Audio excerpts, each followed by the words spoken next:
Here's the thing about trolling motor batteries. Get this wrong, and you're done by noon. I've watched guys show up to a tournament with the wrong battery, run out of juice before the morning bite is over, and paddle back to the ramp. That's not a small mistake. That's a ruined day. And it's not just about running out of power. The wrong battery type can actually shorten the life of your trolling motor over time. Some batteries don't handle deep discharge well. Others don't play nice with certain chargers. This isn't a buy whatever is cheapest situation. Your trolling motor is probably one of the most expensive things on your boat. The battery that feeds it deserves real attention. Okay, 3 main types. First, flooded lead acid. These are the old school batteries. They're cheap, they're heavy, and they work. But they need maintenance. You have to check the water levels periodically. They can spill acid if tipped, and they don't love being fully drained. They'll do the job, but they're the high-maintenance option. Second, AGM, which stands for absorbed glass mat. Think of it as a sealed, zero-maintenance version of lead acid. No spills, no water checks, more vibration-resistant. This is what most people running a mid-range trolling motor setup should be looking at. Solid performance, reasonable price. Third, lithium, specifically lithium iron phosphate, sometimes called LiFePO4. These are lighter, sometimes less than half the weight of lead acid. They charge faster, they last way longer, and they deliver consistent power all the way down to almost empty. The catch? They cost significantly more upfront. But over the life of the battery, the math often works in their favor. So, flooded is cheap and old school. AGM is the sweet spot for most people. Lithium is the upgrade that pays off long term. Battery size for trolling motors is measured in amp hours, written as Ah. Think of amp hours like a fuel tank.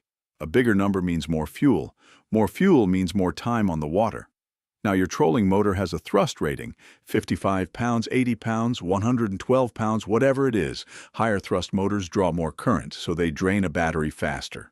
As a general rule, Minn Kota recommends at least 100 amp hours for motors in the 55-pound thrust range. For bigger motors, 80 pounds and up, you're looking at 120 amp hours minimum, and many serious anglers run 2 batteries wired together for even more capacity.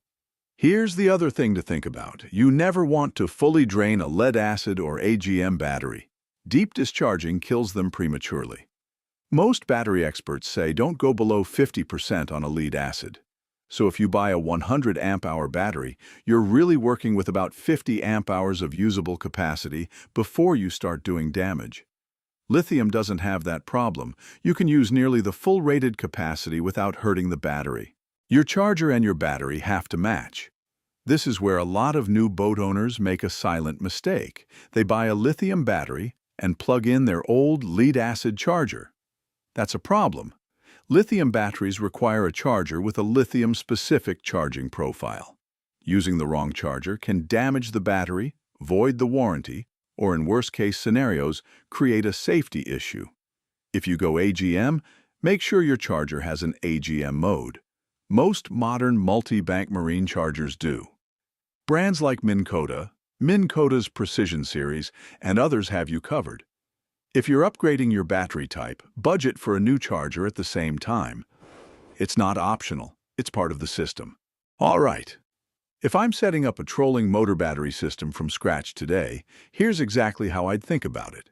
If budget is tight, go AGM, minimum 100 amp hours, from a reputable marine brand. Expect to replace it in 3 to 5 years with proper care. If you're running a high-thrust motor, 80 pounds or more, seriously consider 2 AGM batteries in parallel, or step up to lithium. If you can swing it, go lithium from the start. Yes, the upfront cost is real. But lithium batteries regularly last 8 to 10 years. They're lighter, they perform better at the end of a long day, and they make your whole charging routine simpler. When it comes to brands, Minn Kota recommends their own lithium batteries built specifically to pair with their motors and chargers. That integration matters. Whatever you choose, match your charger to your battery chemistry and check that your battery fits your boat's battery compartment before you buy. Lithium packs especially can vary in size.